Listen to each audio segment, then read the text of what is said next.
Pemirsa, demo lanjutan yang rencananya digelar pada Jumat hari ini dibatalkan, sebab DPR telah berjanji membatalkan revisi Undang-Undang Pilkada. Presiden Partai Buruh, Said Iqbal, mengatakan penundaan ini sambil menunggu keterangan resmi dari DPR RI. Tapi pihaknya mengancam akan kembali menggelar aksi demo jika nantinya KPU dan DPR tidak kunjung menerbitkan perubahan aturan KPU terkait dengan Pilkada. Di sisi lain, Said juga memastikan tidak ada anggota Partai Buruh yang mengalami luka-luka atau harus dilarikan ke rumah sakit akibat bentrokan para demonstrasi sebelumnya. Wakil Ketua DPR RI Sufmi Dasko Ahmad juga mengatakan DPR membatalkan pengesahan Undang-Undang Pilkada. Yang menegaskan revisi Undang-Undang Pilkada tidak dapat dilakukan dan menyebut keputusan Mahkamah Konstitusi menjadi acuan pelaksanaan Pilkada serentak 2024. Pembatalan RUU Pilkada dilakukan pada hari Kamis pukul 10 waktu Indonesia Barat setelah kemudian mengalami penundaan sidang selama 30 menit.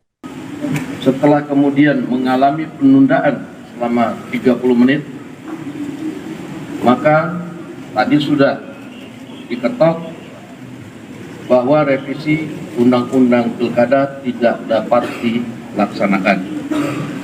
Artinya, pada hari ini revisi Undang-Undang Pilkada batal dilaksanakan. Nah, oleh karena itu,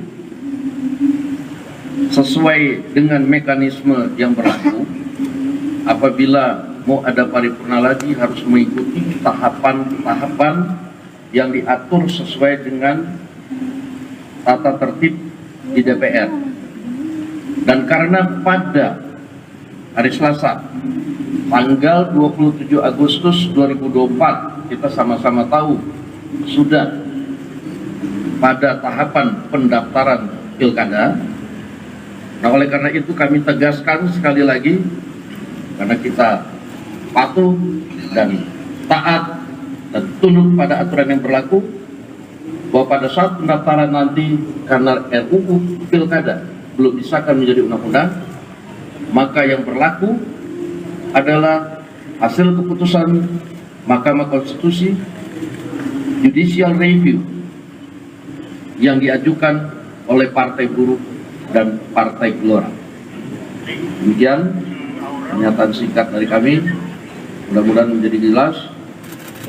Saya ucapkan terima kasih. Download Tribun X sekarang, menghadirkan lokal menjadi Indonesia.